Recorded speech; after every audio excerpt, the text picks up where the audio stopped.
or what is ghaib, what is beyond ghaib, and so on and so forth. And all this time, we always undermine the fact that Dajjal could be using the most simplest things. Yeah. Maybe he's not even going to address any sort of complications. Why would he? Prophets never do that. You think he's going to come up with a new technique of how to become a prophet? No, people won't be able to do that because the perfect psychology of dawah, it was used by the prophets. Why wouldn't he use that? That's the most effective psychology anyway. 90% of the world still believes in all the prophets. Yeah. Why wouldn't he use the psychology of the prophets and hit us where it's assumed to be right? That it's a basic, simple fact of the Quran. These ayahs is basic. I'm just giving you a perspective here that Dajjal would be the biggest alim of Quran, and he will be actually calling people to the Quran. Mm-hmm. And he will actually have a very firm grip of not just the Quran, but the message of the Quran as well. And he will be deceiving people, specifically Muslims, from the Quran. Mm-hmm. And this is something which we never think about, especially not as Muslims. We just think he's going to be talking about the Torah or the Injil or that too, in a twisted way. But why are we so closed on the fact that this Dajjal will be in the name of Quran? Why is that such a hard thing to swallow when we know that Muslims are going to be running towards him? So now we move on to ayah number 29. Say, now the truth has come from your Lord. Let those who wish to believe in it do so, and let those who wish to reject it do so. We have prepared a fire for the wrongdoers that will envelop them from all sides. If they call for relief, they will be relieved with water like molten metal, scalding their faces. What a terrible drink, what a painful resting place. Should I go on? Okay. No, I think this ayah reminds me of a totally different perspective. I just keep imagining because of the enormity of this Dajjal. Mm-hmm. The real question that we better understand is that, is there a one way of looking at Dajjal? No, there isn't. It's not it's not that impossible that Dajjal will be the, I'm just giving you a perspective here, that Dajjal would be the biggest alim of Quran, and he will be actually calling people to the Quran. Mm-hmm. And he will actually have a very firm grip of not just the Quran, but the message of the Quran as well. And he will be deceiving people, specifically Muslims, from the Quran. Mm-hmm. And this is something which we never think about, especially not as Muslims. We just think he's going to be talking about the Torah or the Injil or that too, in a twisted way. But why are we so closed on the fact that this Dajjal will be in the name of Quran? Why is that such a hard thing to swallow when we know that Muslims are going to be running towards him? And there is a certain movement towards a unified religion already going on in the name of humanitarianism and so on, and in the name of love and compassion, and they take it out from all of those books, not out as in they omit it. They bring forth the concept of love from the monotheistic books, and calling God as the God of mercy and God of love and care and compassion. And this could be a very good handle for to call to the hearts of all of the people in the world. I mean, there is not even a single hadith about a grand scheme of the Dajjal oppressing the human beings. He will be oppressing some certain people who will be the believers who are going against him. But in a general perspective, the Dajjal is not a tyrant. Mm. If anything, he is a giver of wealth. He's providing sustenance. He's making it rain, and he's making crops grow, so on and so forth. This is a philanthropist in a certain way of psychology. This man is a helper. Yeah. This man is an apparently a merciful man. Only a merciful man is going to do all of that, make it, barren land, grow crops. I mean, you have to understand, this is a little too out there. It's too visible. We just don't want to look at it. Otherwise, everything is pointing towards that psychology of the human being at that time, and that psychology has to be looked into of the regular believers of Dajjal. Those believers, I mean, it's too far-fetched to believe that the majority of the planet is running towards a tyrant.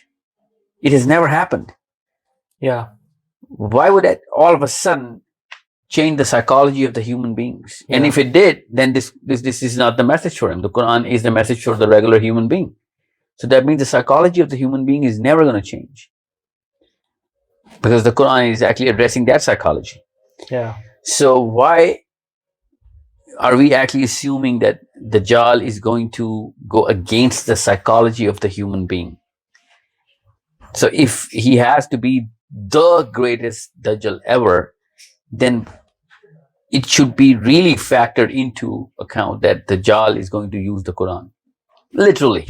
And there are already like many versions of the Quran people have presented where they have taken out certain surahs and certain chapters. Well, and they say that like now this is better, Even if they don't omit it, they actually subside those ayahs. Yeah. Even current ulama are saying that certain ayahs were just for the Prophet.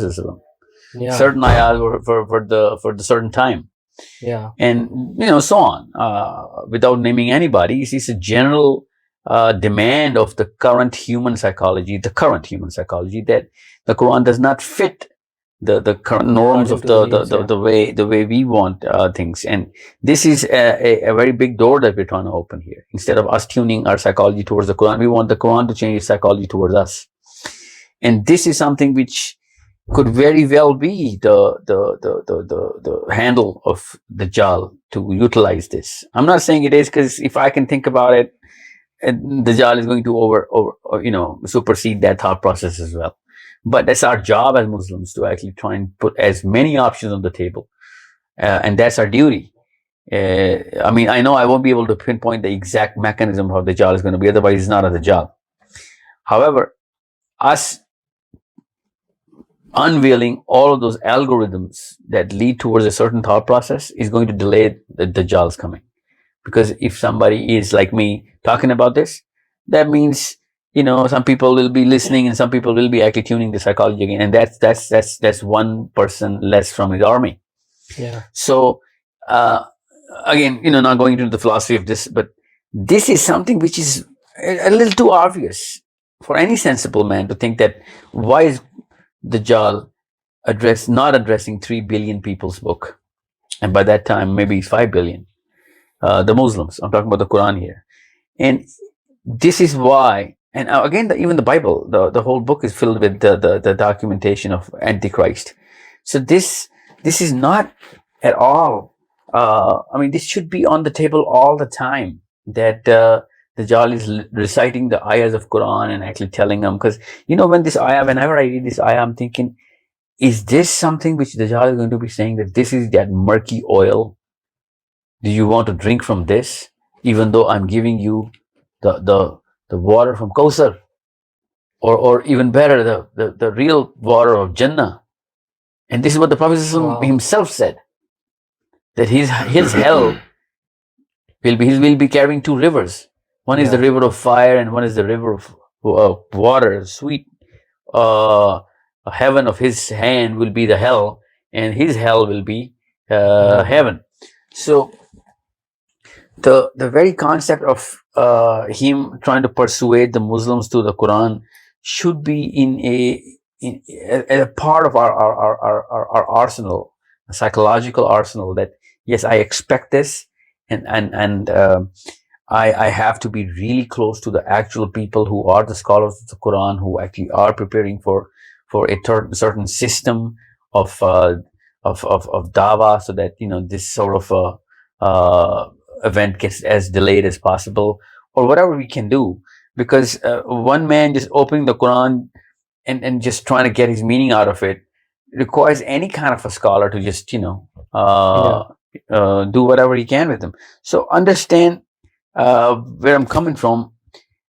I want this factor to be included in our preparation.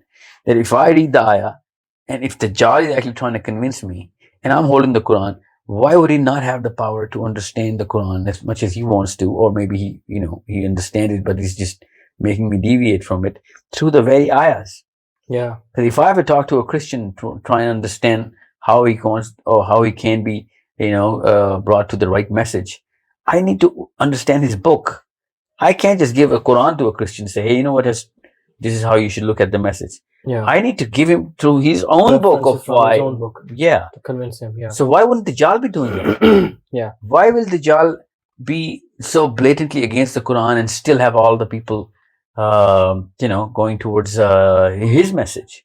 Yeah, and I remember, like, even nowadays we have a few people, I'm not going to name them, but they're like getting really famous and their followership is like getting bigger and bigger, who are translating Quran directly from the dictionary, altogether rejecting all the hadith, and then they say that the book is revealed to us for human beings, so we are to interpret it.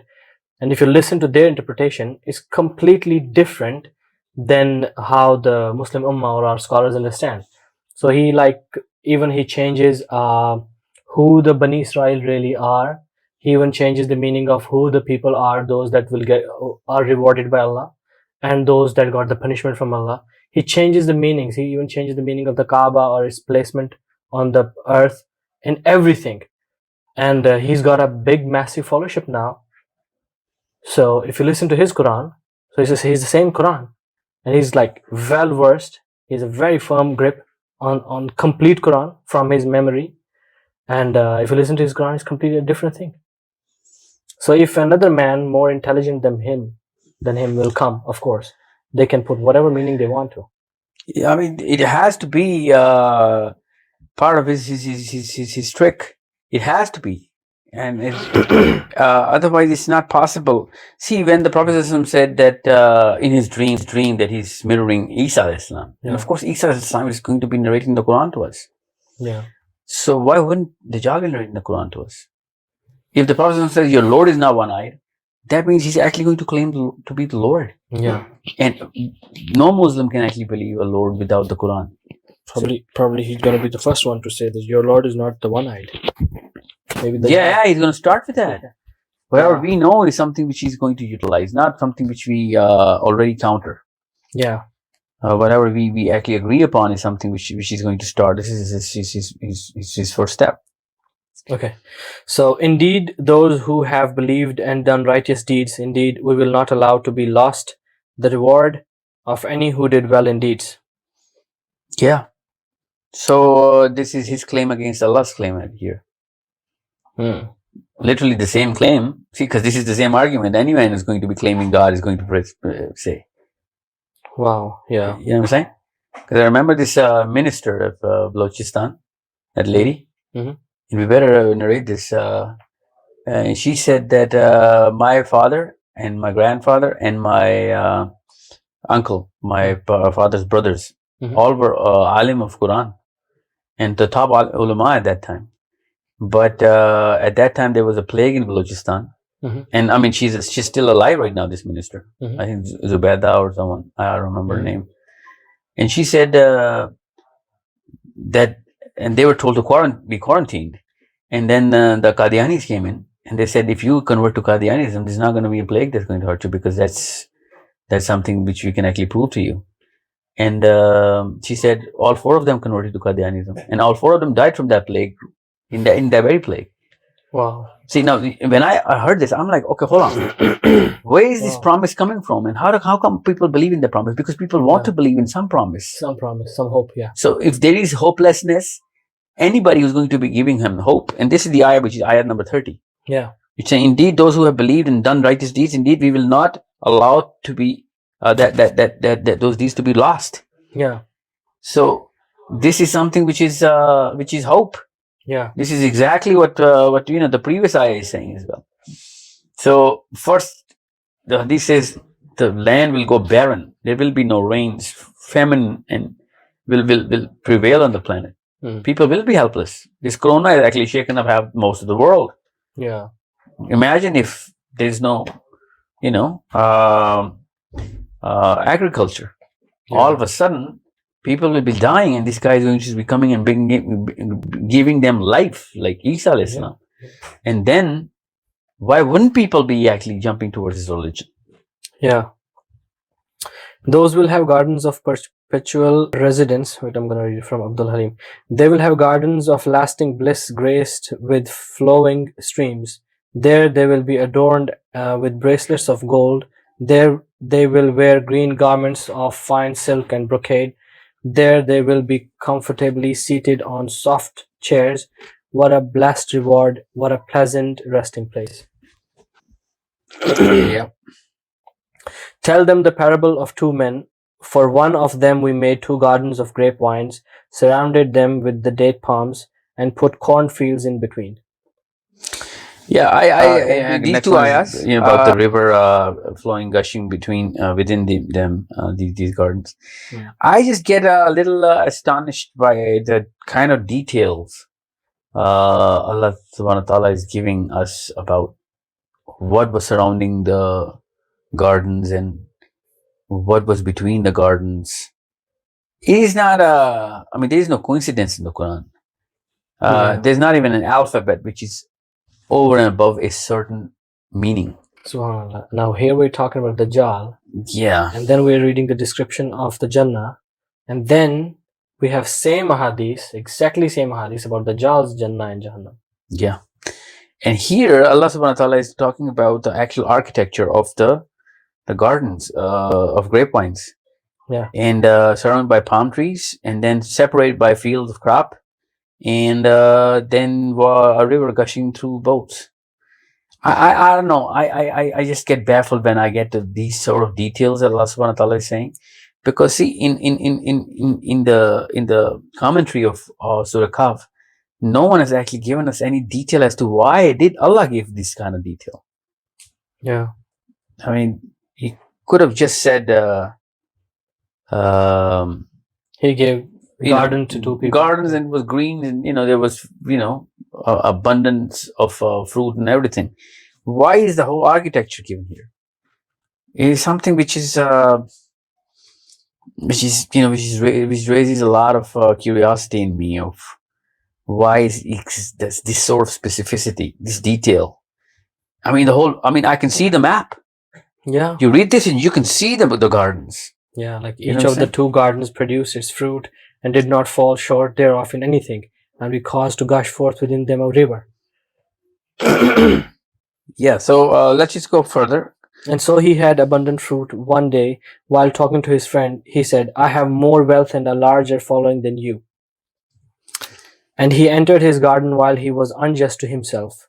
He said, I do not think that this will perish ever. This is a statement of arrogance. Any human being with current psychology of the human beings cannot possibly say that. We don't think like that. Current human beings don't think like that unless some promise. Yeah, we're all scared of loss all the time. Yeah, that's our current psychology. Yeah. Even atheists, they know nothing's forever here. Yeah. How come this guy is saying this? He's sitting on a promise. Yeah. Saying some godly promise. Some godly promise who's actually But he says, I do not think. You see, ma adhannu. Yeah. So it means like he says that I don't think. Yeah, I don't think this will ever perish. I know it's a regular... It's the same thing, yeah. Yeah, regularly arrogant people think that their company is not going to go bankrupt or stuff like that. But still, this is not a company. Yeah. This is a garden. Yeah. Which is dependent on a million factors, specifically the weather, which nobody controls. Yeah. Unless somebody is controlling the weather. And they have promised them something. Yeah. A guy who is controlling the weather can promise a garden not to be perished. Yeah. Wow. Understand this. This is a time and the Dajjal is going to come in on barren lands and he's going to grow gardens over them. So anybody who's going to be following the Dajjal will have to say this. That I don't think this will ever perish now. Ever. Abada. That's the word here. Never. Abada. Yeah. You know what I'm saying? This is not a human statement unless he's following something which he thinks is godly. Yeah. So it's going to be literally the statement of every follower of Dajjal. Literally. Ma'azun. Wow. Because Allah's promise is that the Garden of Jannah will never perish. Yeah. That's what I'm saying. Yeah. Every follower of Dajjal is going to think that, yes, here you go. The man who had it's never going to perish. It's never. Yeah. Because it rose from a dead, barren land. Because he controls the clouds, he controls the rains, he controls everything. Wow, that's a completely different perspective. Subhanallah. Okay, so I do not think this will ever perish, or that the last hour will ever come.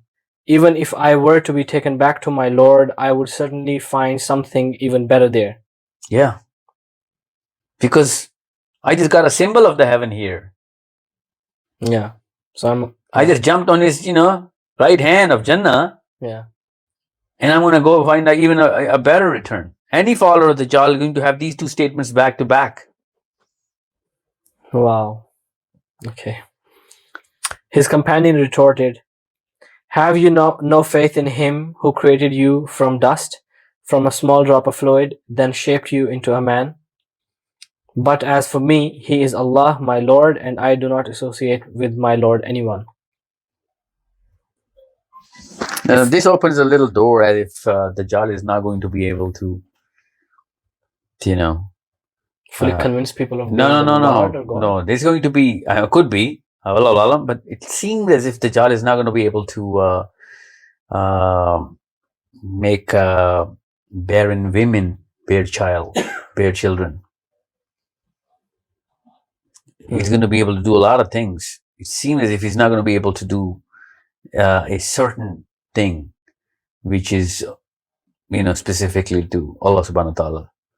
And this might just be one of those things that the believers will actually be falling back on. That, because Ibrahim alayhi salam said to Nimrud, yeah, exactly, that if you can produce life, then why don't you make the sun come from the west? Yeah, if you're the god, why can't you? Yeah, and I practically believe that Nimrud was also doing this kind of stuff. Yeah, he was trying to raise from the dead, and even though the commentary says something else, because he just let go of a prisoner who was sentenced to death, he said, I gave him life. But that's in the commentary. Yeah. You know what I'm saying? For all we know, he was doing something.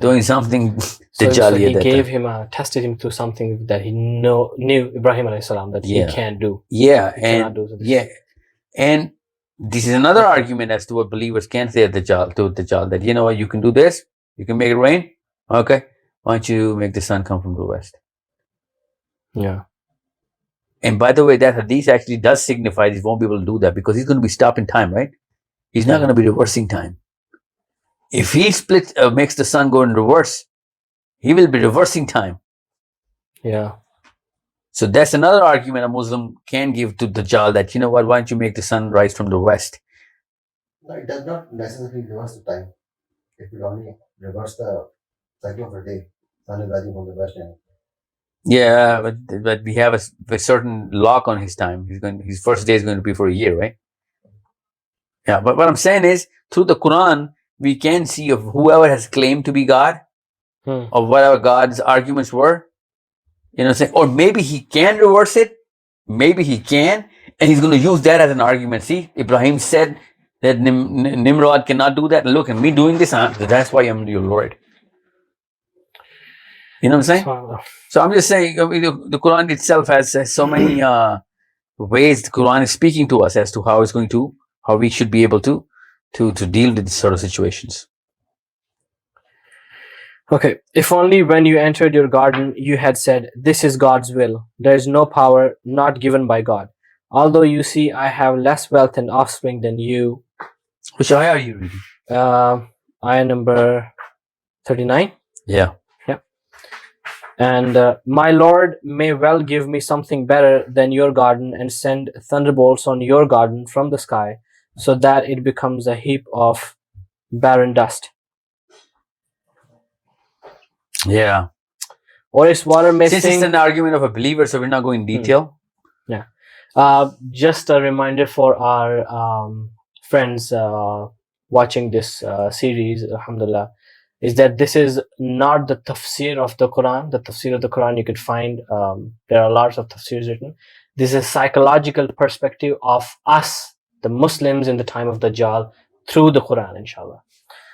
Okay, so, or its water may sink so deep into the ground that you will never be able to reach it again. And his fruits were encompassed by ruin, so he began to turn his hands about in dismay over what he had spent on it, while it had collapsed upon its trellises, and said, "Oh, I wish I had not associated with my Lord anyone." And there was for him no company to aid him other than Allah, nor could he defend himself. Since, of course, this is something which the man has learned a lesson, so it doesn't really hold any context to our session. So that's why we're just going through it, because inshallah. This is so ayah number 44. In that situation, the only protection is that of God, the true God. He gives the best rewards and the best outcome. And here it ends, and I guess a new story starts. No. It's ayah number 45 now. And present to them the example of the life of this world is being like a rain which we send down from the sky, and the vegetation of the earth mingles with it, and then it becomes dry remnants, scattered by the winds, and Allah is ever over all things perfect in ability. Wealth and children are but adornment of the worldly life, but the enduring good deeds are better to your Lord for reward and better for one's hope. One day we shall make the mountains move, and you will see the earth as an open plain. We shall gather all people together, leaving no one. Sahil, I would like your perspective on this moving of mountains, because I remember in one of our discussions, you did mention some of a different mechanism of why the mountains will move on a certain day. On the Day of Judgment? Yeah. Like the scientific phenomena. Like one most common one is that there will be no pull of gravity. But then if there's no force of gravity, then even human beings will be flying. Yeah. But we will on that day, we'll be running. We'll be on the ground. But it's the mountains which will be floating like the moths or the wool, as it's mentioned in the Quran somewhere else. I remember you did say something in some other session. You remember? Yeah, but that's going to we can talk about that. But that's off the topic. Yeah, that's going to take us real off topic. But the real perspective is that the kind of wording Allah Subhanahu wa Taala is used in Surah Al-Qari'ah, and whenever Allah Subhanahu wa Taala describes the very day of the biggest catastrophe, we'll have to pick out all of those words and see and reverse engineer it to see how we can actually create a picture of this and what actually would be going on. But but the fact is that by that time it's going to be too late to do anything about anything. So let's just not put that into this session. Yeah. Okay. And they will be presented before your Lord in rows, and he will say, "You have certainly come to us just as we created you the first time, but you claimed that we would never make for you an appointment." The record of their deeds will be laid upon, and you will see the guilty dismayed at what they contain, saying, "Woe to us! What a record this is! It does not leave any deed, small or large, unaccounted for. They will find everything they ever did laid in front of them. Your Lord will not be unjust to anyone." Yeah, one thing that we're missing out on is that, see, all of these are the ayahs of the Day of Judgment, post-Day of Judgment. Dajjal at that time, you better understand that there is no prophecy about Dajjal's downfall. Dajjal is going to be killed at his peak. Yeah. So there is no way of us using these ayahs as an account for believers to say that, see, we told you this is not going to remain forever. And, the sinking of the garden in the water, and the water in the garden, and, he won't be able to cultivate anything, because the 3 ayahs before, that is the same thing that happened to that guy with the big garden. So, but the world's still gonna be like even after the Dajjal's but no, there's no one gonna be Yeah, but there's no point of us talking about post Dajjal, because at that time Isa Islam is going to take care of the real sessions, not this session. So at the time of Dajjal, there will be. It doesn't seem as if people of Dajjal will have any regret. It doesn't seem as if that people of Dajjal will see the fall of Dajjal's traps and anything that the Dajjal will stay. The doings of Dajjal are not going to have any sort of side effects to the people of Dajjal. He will be killed while he's the king. So if Dajjal was just all his claims, any of this claim, people, if I am, let's assume, Khuda na khasta, a believer of Dajjal, I'm going to I'll remain a believer of Dajjal, because I will not find any flaw in whatever he was doing or saying, until, of course, Isa Islam comes and kills him. Now that is a problem till the last second of Dajjal. So that's how complete of fitna he is. He's not going to have the last day as the day of unveiling his fitnas and people coming to the real light and truth. It's never going to happen. So the killing of Dajjal should mark the end of this fitna. No, you have to understand. This is what I'm trying to get you at. There'll be still people defending him. Of course, he's the biggest king. He was a just ruler. They killed him. And this terrorist comes in, and Al Qaeda comes and kills him, or Taliban kill him, or whoever. I don't know what they're going to be calling, because this at that time, Dajjal is the most beloved person. Wow. And Isa Islam just comes in from the heavens and just puts all of that that assumed Jannah and makes it useless for the people. So, or maybe people will keep all of those gifts of Dajjal as souvenirs. No, as gardens and whatever, and it just will come to light of Isa Islam. And Isa Islam is going to make them utilize all of those things that Dajjal gave. Could be, I don't know, but this is that's not the point. The point is, till the last second, Dajjal is going to be at Dajjal, and it could be one of the biggest problems after Dajjal is gone, because most of the world is following him blindly. They're benefiting from whatever he gave them. And all of a sudden, this one guy comes in with 30,000 people. And then he comes in with his own mentor calling Jesus. And then he says, I'm the real Jesus. And all of a sudden, our king is dead. You know what I'm saying? Even now, we know that there are many tyrant rulers in this dunya. And there are so many people who are fighting them or against them. But at the same time, there always is. We have so much bigger population venerating them. And even if they are put into jails or exiled, even Nazis were die-hard lovers of Hitler. Nazis were proud of being Nazis. They were not like, two-faced hypocrites. They were fully in the movement. So it's something we better understand, that the biggest fight will be right after Dajjal is dead. This fitna is going to carry its fruits way more than the time of Dajjal. Okay. Now moving on to ayah number 50. And mention when we said to angels, prostrate to Adam, and they prostrated except for Iblis. He was of the Jinn and departed from the command of his Lord. Then will you take him and his descendants as allies other than me, while they are your enemies? Wretched it is for the wrongdoers as an exchange. Okay, I just want to make a point here, because a lot of Muslims believe that Iblis was an angel who turned into Iblis. But here it mentions very clearly that he was among the Jinn. Okay. But see, now this ayah has another key here.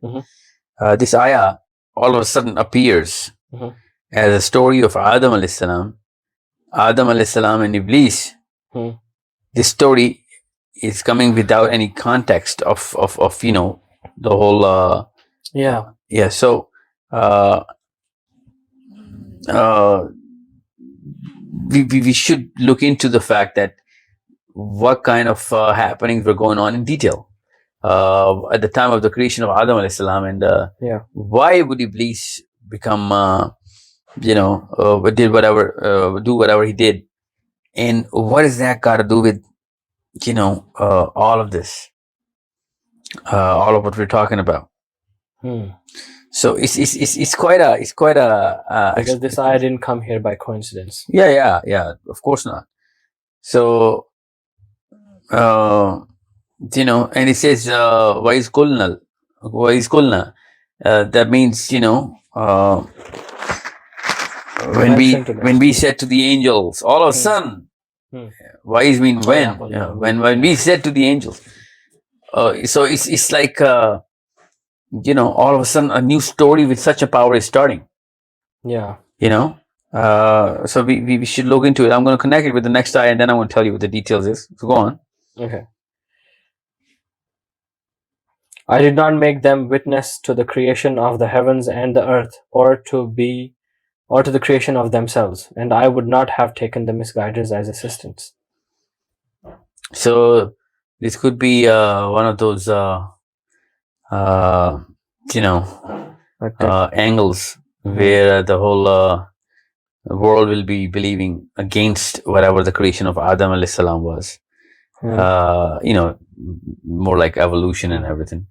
More like a new approach towards where the human beings came from, and a totally different spin on who created, how the human beings actually were created, and so on. You know what I'm saying? So Allah is saying like about the Iblis and his followers, that I did not make them witness to the creation of the heavens and the earth, or to the creation of themselves, and I would not have taken the misguiders as assistants. Yeah, that's what I'm saying.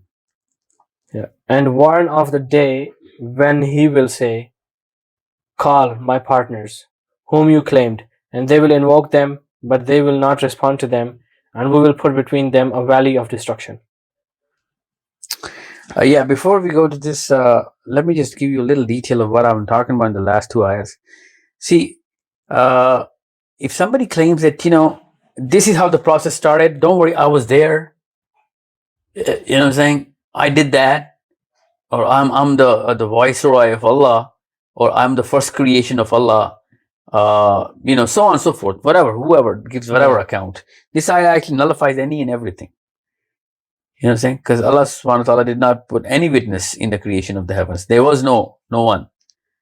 When the first ever creation was created, which Allah subhanahu wa ta'ala in the hadith says, Jibreel alayhi salam, Allah subhanahu wa ta'ala says, go and visit my heaven, because heaven has been created. And go and visit hell. And there's a big hadith in Bukhari about this. Yeah. So there is no living being that can actually come and say that, this is how the whole thing started. You know what I'm saying? Be it making of Adam or whatever. Nobody can actually say that. So this is something which is very clearly being told in this ayah. The psychology is very clear that Allah subhanahu wa ta'ala did not create any witness. Ma ashhadutum ma ashhadtuhum khalaqa as-samawati wal ard wa la khalaqa anfusihim wa ma kunta muttakhidal mudillina. This is such a big claim which counters every other claim of any other person who thinks he knows the whole story of how everything was created. So this is why anyone who claims to be a prophet would not be able to say anything, because no prophet has ever claimed that this is how it was created. No one who claims to be God can possibly say anything about how it started. See, when Darwin comes and says this is how it started, he's actually literally, this Darwinistic approach is literally a claim that we are aware of how it started. This is a fact. You know what I'm saying? That's their approach. Yeah, that's their approach. And they never claim to be God. Assuming that, if somebody claims to be God and they said, what, this is how it started, and just plays the whole movie in front of us. Just to try and show us how he came into being, or, the creation. Dajjal. Of how it all ends at him, or maybe he's the one who started it. This is why these two ayahs become a little more relevant, because this entry of the creation of Adam is a little too sudden. It's not subtle at all. So this is why I always get baffled as to why did these ayahs all of a sudden just appear? Because the last time this thing happened when two ayahs suddenly appeared, there was the inshallah ayahs. Yeah. All of a sudden this happens here right now, Yeah. and we better understand of how come all of a sudden off topic ayah comes in and places itself right in the middle of a story. Yeah. Okay. Ayah number 52. Mm-hmm. And warn of the day when he will say, no, I read it already. 53. And the criminals will see the fire, they will not find from it a way elsewhere. Yeah, we covered that in the last one, yeah. And we have certainly diversified in this Quran for the people from every kind of example. But man has never been most of the anything prone to dispute. Abdul Halim says, in this Quran we have presented every kind of description for people, but man is more contentious than any other creature. That's the exact opposite of what Sahih International is saying. Yeah, that's what I was thinking. How does that mean? So yeah, Abdul Halim is right on this account that we are going to dispute any and everything. Yeah. We just have it in us to just try and counter argue everything. And this is why Allah subhanahu wa ta'ala says, since there is no witness of how I did this, there is no way for you to know. There is nobody who is going to know anything about the creation unless, of course, Allah tells him himself. Now that guidance has come to them, what stops these people believing and asking forgiveness from their Lord before the fate of earlier peoples annihilates them or their torment confronts them? Which ayah are you reading? I did 55. Yeah, see, this is the difference of translations. Not even a word of this. Okay, you have Abdul Halim open? No, I have a totally different. Okay, I'll move to the ayah number 56 now. No. Let me just see what. Arabic? Yeah, go on. That's next ayah. 56? Yeah. Okay. Abdul Halim. We only send messengers to bring good news and to deliver warning, yet the disbelievers seek to refute the truth with false arguments and make fun of my messages and warnings. Yeah, so it's an attribute of every messenger. They do not claim any responsibility of any hidayah of anybody. They're just Bashiram or the Nadhirans. Yeah. Who could be more wrong than the person who is reminded of his Lord's messages and turns his back on them, ignoring what his hands are storing up for him in the hereafter? We have put covers over their hearts so they cannot understand the Quran, and we put heaviness in their ears. Although you call them to guidance, Prophet, they will never accept it. So, every time we hear about the seal of Allah subhanahu wa ta'ala upon the hearts, it just, makes me wonder as to what's going to happen to the loved ones of the believers, because that'll be a black and white differential between people who believe in the Dajjal and don't believe in the Dajjal. Both of those parties will be actually claiming to be on the right path. Yeah. So much so that believers might just come into some doubt, but those people are never going to come into any doubt because they will have a guy performing miracles right in front of them. I think that's what even now the case is the same with us. Like, it's Muslims who are always in doubt. This is right or this is wrong. But the other side, they're very sure, very confidently going on with their aims. Yeah. Okay. And we were still even arguing what to do. What should we do? Some say do this, as a Muslim do that. Well, at least they're trying. I'm talking about people who are totally convinced that, there is no such thing as Quran or Hadith or, those are the people which Allah is saying we have placed over their hearts a covering. Yeah, and your Lord is the forgiving, full of mercy. If he were to impose blame upon them for what they earned, he would have hastened for them the punishment. Rather, for them is an appointment from which they will never find an escape. That is ayah number 58. 59 now. Just like the former communities we destroyed for doing wrong, we set an appointed time for their destruction. Moses said to his servant, I will not rest until I reach the place where the two seas meet, even if it takes me years. I think the story of Musa and Khidr starts from here. Yeah, that's a very certain story. Yeah, let's just stick to the last ayah. In those cities. Yeah. وَتِلْكَ الْقُرَى. This is something. وَتِلْكَ الْقُرَى أَهْلَكْنَاهُمْ لَمَّا ظَلَمُوا وَجَعَلْنَا لِمَهْلِكِهِمْ مَوْعِدًا. Yeah, لِمَهْلِكِهِمْ. لِمَهْلِكِهِمْ. Mawida means at an appointed time the cities will be destroyed. Destruction here. No matter what. So we are going to start the story of Musa right after this. And we're not gonna actually we'll do it in the next session, of course. But the lesson for today's session is very clear that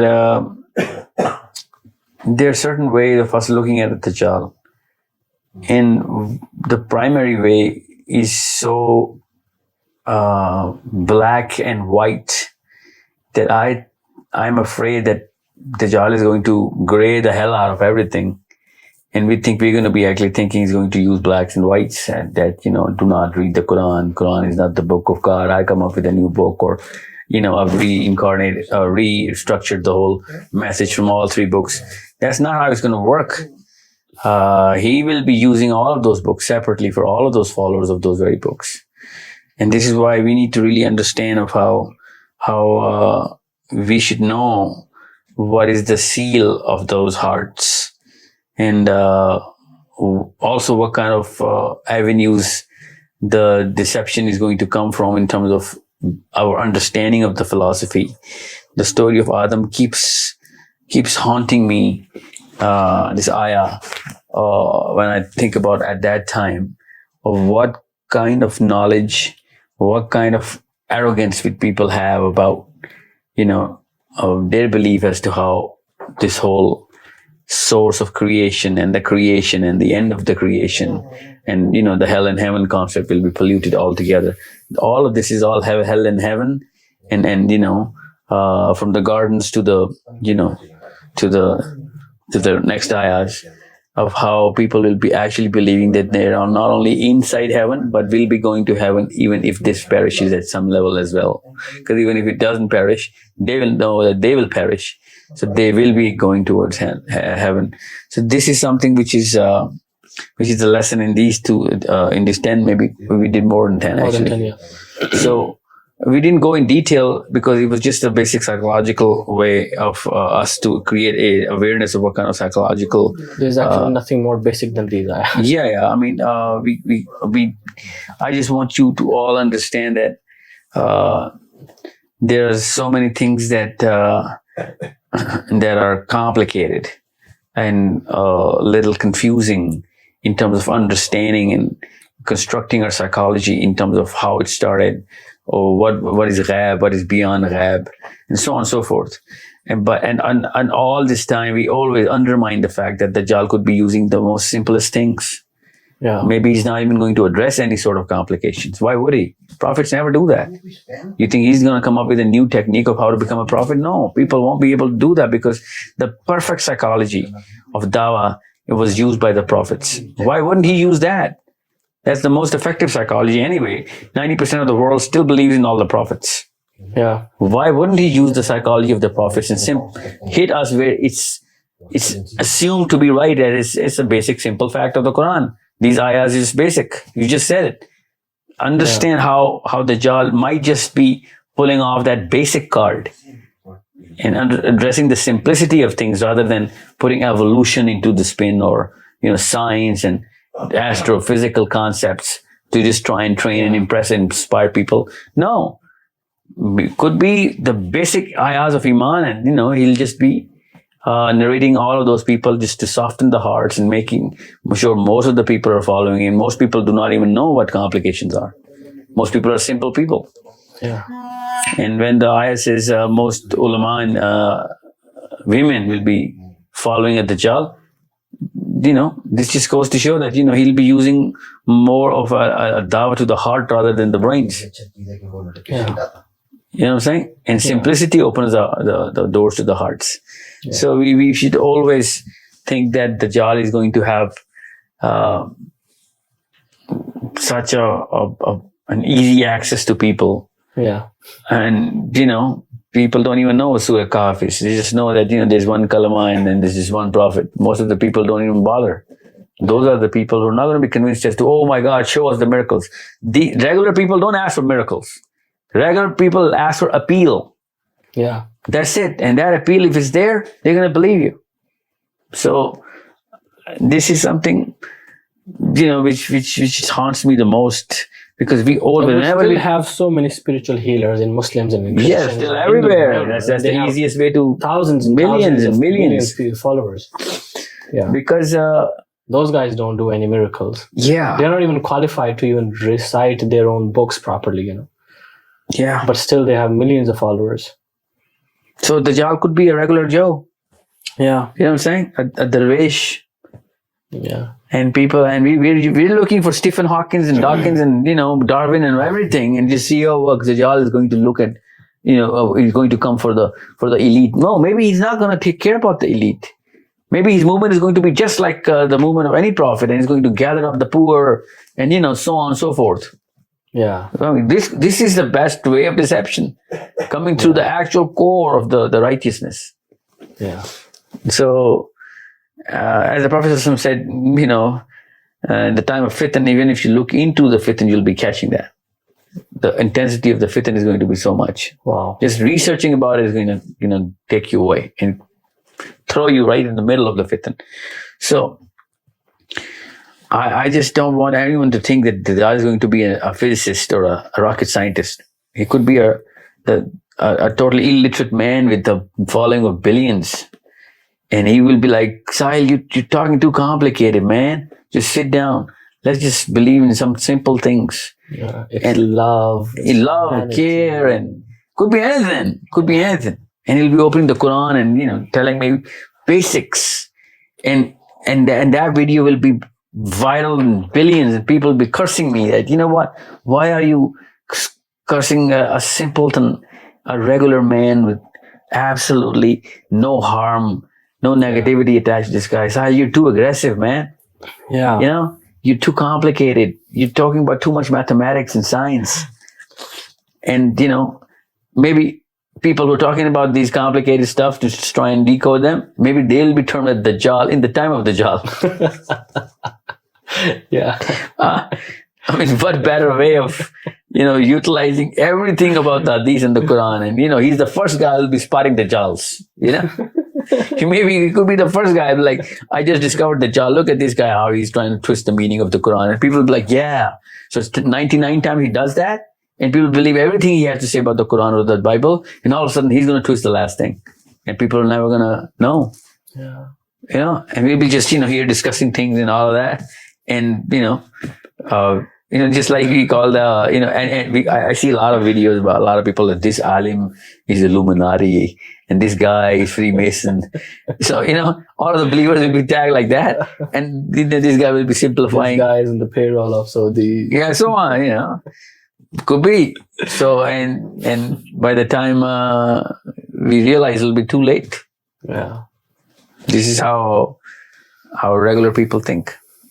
Jazakallah khair, Sahil, inshallah. Inshallah, the next session is the most important session. Yeah. Because the Musa story actually uncovers so much that I have a strong notion that the next story gives us the door from where he's going to come in and out.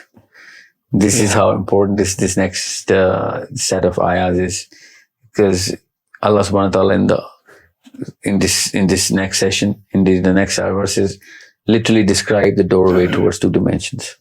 Yeah. And wow. This is amazing things are coming, inshallah. Yeah, inshallah. I will see you inshallah in the next episode. Inshallah.